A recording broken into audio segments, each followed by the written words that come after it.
Good morning বন্ধুরা, welcome back to my channel.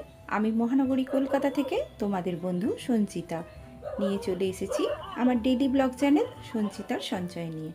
আশা করছি দেশে ও দেশের বাইরে যে যে প্রান্ত থেকে তোমরা আমার এই ভিডিওটা দেখছো সবাই ভালো আছো, সুস্থ আছো আর সাবধানেও আছো। আমরাও ভালো আছি। আজ হচ্ছে বৃহস্পতিবার আর সকালটা দেখো এত সুন্দর, আর চারিদিকে রোদও বেরিয়েছে। রাত্রে কিন্তু খুব বৃষ্টি হয়েছিল। দিনের বেলা এত গরমের পর রাত্রিবেলা বৃষ্টি হতে যেন একটু ঠান্ডা হয়েছে। তা আমি সকালবেলা উঠে জামা কাপড় যেগুলো আগের দিন সব কেচেছিলাম সেগুলো তো অল্প অল্প শুকনো হয়েছিল, এই একটু একটু ভিজে আছে, সেইগুলো সব মিলে দিচ্ছি সকালবেলা উঠে। আর সকালবেলা যদি মিলে দেওয়া যায় যে প্রথম দিকে বেশ ভালো রোদ উঠছে জানো বন্ধুরা, আর তাতে কি হয় তাড়াতাড়ি শুকনোও হয়ে যায় আর একদম ঘরে এগুলোকে তুলেও নেওয়া যায়। তাই জন্য সকালবেলা উঠেই চেষ্টা করি যে রোদের সঙ্গে পাল্লা দিয়ে দৌড়ানোর, আর জামা কাপড়গুলো যাতে তাড়াতাড়ি করে শুকনো হয়ে যায় সেই জন্য বারবার দৌড়ে দৌড়ে ঘরে আসা আর ঘর থেকে বাইরে যাওয়া। যে কোনো সময় বৃষ্টি এসে গেলেই আবার সেই তোমার ভোগান্তি। তো চলো সকালবেলা উঠে আমার তো বাসি কাজ সব হয়ে গেছে, এখন ওই ঘড়িতে 8টার মতো বাজে। আর আমি চলে এলাম একদম সোজা রান্নাঘরে, কারণ অনেক সকালবেলা ওর বাবাকে বাজারে পাঠিয়েছিলাম। আর দেখো আজকে কিন্তু মাটন নিয়ে এসেছে, কারণ তোমাদের সঙ্গে শেয়ার করব কেন।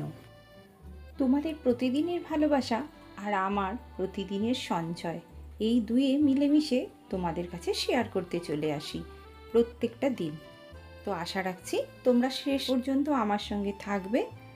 আর যদি ভালো লেগে থাকে ভিডিওটা তাহলে অবশ্যই একটা লাইক, কমেন্ট, শেয়ার ও সাবস্ক্রাইব করে আমার পরিবারে থেকে যেতে পারো। তো চলো সোজা আজকে রান্নাঘরে চলে এসেছি, যেহেতু বাসি কাজ হয়ে গেছে। আজকে কিন্তু আমার খুব মনে আনন্দ, কারণ আজকে আমাকে ফোন করেছিল আমার ছোট বোন যে ও আমার বাড়িতে আসবে। আর ওর ছেলেটা, তোমরা তো এতদিনে সবাই জেনে গেছো যে ওর ছেলেটা কিন্তু আমাকে মা বলে ডাকে। ওর মা ডাকার মধ্যে এতটাই আন্তরিকতা আর এতটাই ভালোবাসা, ওর প্রতি আমার এত মায়া যে তোমরা না চিন্তা করতে পারবে না। বোধহয় নিজের সন্তান হলেও এত ভালোবাসে না। তাই জন্য আমার কাছে ওর যত আবদার, যত কিছু, তা ওর এই ভালোবাসাটা পাওয়ার নিশ্চয়ই আমার যোগ্যতা আছে, তাই জন্যেই আমাকে ও মা বলে ডাকে। শিশুরা হচ্ছে ফুলের মতো, তারা কিন্তু সব বোঝে। আর সব থেকে বড় কথা যেটা, সেটা হচ্ছে বাচ্চারা হচ্ছে ভগবানের দূত। তারা কিন্তু সব বোঝে, সব জানে যে তাদের মধ্যে যে তারা কে তাকে ভালোবাসে, কে তাকে অবহেলা করে, এগুলো কিন্তু তারা খুব ভালো বোঝে। আর যেহেতু আমার কাছে ওর খুব জোর, সেই জন্য আমার কাছে ও সব কিছু আদায়ও করে নেয়। তো আমার তো সব থেকে যেটা দামি মনটা, সেটাই ও জয় করে নিয়েছে।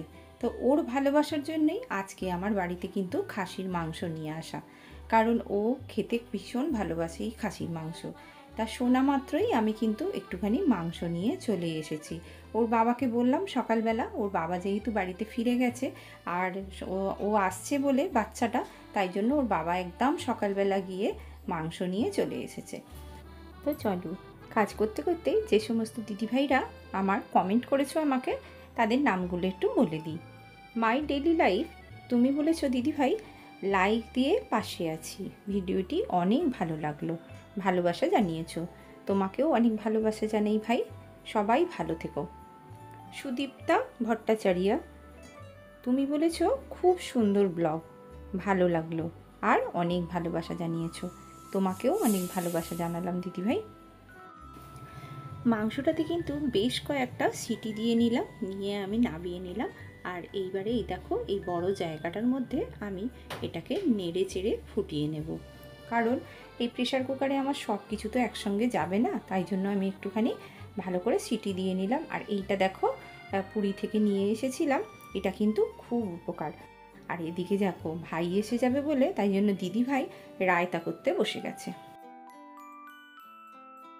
অবশেষে কিন্তু দেখো এসে গেছে, আর আমি ঠিক টাইমেই কিন্তু দরজাটা খুলেছি, এসে আমার কাছে হাজির। আর দেখেছো আমার দিকে তাকিয়ে কীরকম মুচকে হাসছে, অনেক দিন পরে এসেছে তাই জন্য। তাই এসে গেল আর ওর মা কি করেছে জানো, ওর মা যতবারই আমাদের বাড়িতে আসে ততবারই কিছু না কিছু নিয়ে আসে।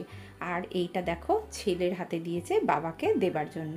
হ্যাঁ, তোমাদের তো বলাই হয়নি, ও কিন্তু আমাকে মা বলে ডাকে আর আমাদের মানুষটাকে ডাকে বাবা বলে। ওর এই বাবা মা ডাকার মধ্যে যে এতটা আন্তরিকতা আর ভালোবাসা, যে তোমাদের কি বলবো বন্ধুরা। তো দেখো, এটাই হচ্ছে শিক্ষা। একটা মা কিন্তু তাকে সুশিক্ষা দিয়ে একটা সন্তানকে বড় করতে পারে। আর এই শিক্ষাটা যদি আমাদের প্রপার থাকে, তাহলে কিন্তু আমরা জীবনে চলতে পারবো এবং অন্যের সঙ্গে মানিয়েও নিয়ে থাকতে পারবো। তাই ছোটোবেলা থেকেই এই সমস্ত শিক্ষাগুলো দিতে হয়। শিক্ষাগুলো কিন্তু আমাদের আমৃত্যুকাল সঙ্গে থাকে। আর এই শিক্ষাটা যেন জীবনে প্রত্যেকটা মুহূর্তে প্রত্যেকটা বিষয়ে আমাদের কিন্তু ভীষণ দরকার আছে। আর সেই কারণেই আমাদের প্রত্যেকটা কর্মের মধ্যে কিন্তু যেহেতু জড়িয়ে আছে, সেই জন্য আমাদের এগিয়ে যেতেও সামনের দিকে সাহায্য করে এই শিক্ষা। যেমন তুমি কোনো কাজ করতে গেলে তোমার বুদ্ধির কৌশল আর কিভাবে সেটা কাজে লাগাবে, তার জন্য শিক্ষা ভীষণভাবে কাজে লাগে। আর এই শিক্ষাটা আমরা সব সময় পাই মায়ের কাছ থেকে বা বাড়ির অন্য কারোর দেখে, সেখান থেকে আমরা এই শিক্ষাটা কিন্তু অর্জন করি। তুমি কোনো মানুষের সঙ্গে কিভাবে ব্যবহার করবে, কি ভাষায় কথা বলবে, সেটাও কিন্তু নির্ভর করে তোমার শিক্ষার উপরে। তুমি যেমন পরিবারে বড় হবে, তাদের ভাষা, তাদের চালচলন, তাদের রুচি আর তাদের ব্যবহার তোমার মধ্যে থাকবে। আর সেটা তোমার শিক্ষার মধ্যে সব সময় কিন্তু প্রকাশ পাবে। অনেক সময় দেখবে কিছু মানুষজন আছে হঠাৎ করে একটা এমন ভাষা ব্যবহার করে, তার থেকে তার বাড়ির আর তার নিজের কালচারটা কিন্তু বোঝা যায়, সে কোন পরিবেশে বড় হয়েছে বা কোন পরিবারভুক্ত। তা আমাদের শিক্ষাটা এতটাই প্রয়োজন যে পুঁথিগত বিদ্যা নয়, সামাজিক বিদ্যা নয়, পারিবারিক শিক্ষাটাই হচ্ছে আমাদের সব থেকে বড়। আমাদের প্রত্যেকটা মানুষকে পরিচালনা করে কিন্তু আমাদের শিক্ষা। কারণ যাদের শিক্ষা ভালো, তারা কিন্তু প্রত্যেকটা মানুষের সঙ্গে ব্যবহারও ভালো করে। আর ব্যবহারের মধ্যে থেকেই তোমার প্রকাশ পায় যে তুমি কীরকম পরিবেশ থেকে আর কীরকম মানুষজনের সঙ্গে সারাটা জীবন কাটিয়ে এসেছো। তো সেই জন্য বাড়িতে শিক্ষা দেওয়াটা খুব দরকার ছোটদের। আর সেই শিক্ষাই কিন্তু বহন করে নিয়ে যায় পরস্পর পরম্পরা। তো আমাকে আরেকটা দিদিভাই কমেন্ট করেছো, পূজা ব্লগ চ্যানেল, তুমি বলেছো অনেক অনেক সুন্দর দিদিভাই, আমি নতুন বন্ধু হয়ে তোমার পাশে থেকে গেলাম। অসংখ্য ধন্যবাদ ভাই তোমাকে। আর আমার আন্তরিক ভালোবাসা রইল তোমাদের সবার সঙ্গে। তোমরা সবাই ভালো থেকো আর আমার সঙ্গে এইভাবেই আমার পরিবারের পাশে থেকো আর অনেক অনেক ভালোবাসা নিও। তো চলো, দেখো সকাল থেকে আমি ব্যস্ত আছি বলে তাই জন্য মেয়ে বলল, মা আমি পুজোটা করে দিচ্ছি। আর যেহেতু বৃহস্পতিবার, তাই জন্য পুজোটা একটুখানি সময় লাগবে। আর তোমরা তো দেখতেই পেলে আমি তাড়াতাড়ি করে রান্না করে কিন্তু বাচ্চাটাকে খেতে দিয়ে দিয়েছি। কারণ কি জানো, ও তো অনেকটা সকালবেলা বাড়ি থেকে বেরিয়েছে আর খিদেও পেয়ে গেছে। তাই জন্য এসে একদম ওর মা সঙ্গে সঙ্গে স্নানটা করিয়ে দিয়েই কিন্তু খাওয়াতে বসে গিয়েছিল। আর জানো, আমি কিন্তু তাড়াতাড়ি করে ওর জন্যেই রান্নাটা করছিলাম সকাল থেকে। তো যাই হোক, দেখো এবার মেয়ে পুজো করে নিচ্ছে, আমরাও কিন্তু এইবারে খেতে বসে যাব, কারণ বাচ্চাটাকে ওর মা খাওয়াচ্ছে। আর এই ভিডিওটা কিন্তু আমি করে দিয়েছি আমার মেয়েকে, কারণ স্নান সেরে এসে তখন দেখি ও প্রায় মাঝ রাস্তায় পুজো করছে। আর তখন আমি ভাবলাম একটুখানি ভিডিও করে নিই। আর দেখো আমার মা জল করছে একদম আসনে। তো চলো ভাত খেতে বসে গেছি এইবারে। আর এই যে রায়তা বানিয়েছিল আমার মেয়ে, আমার ভাগে কিন্তু এই শেষ বাটিটা পড়েছে। তো খাওয়া দাওয়া শেষ করে ওরা কিন্তু তাড়াতাড়ি বেরিয়ে পড়লো বাড়ির উদ্দেশ্যে। আর আমাকে তো একদম ছাড়তে চায় না। আর আমার এত মন খারাপ করছিল ওর জন্য, জানো তো। ও না ভীষণ ভালো ছেলে আর আমাকে এত ভালোবাসে যে কি বলবো তোমাদের। আমার এত মায়া করে ওকে দেখলে, যে ও আমার খুব ভালো ছেলে, ভালো বাচ্চা।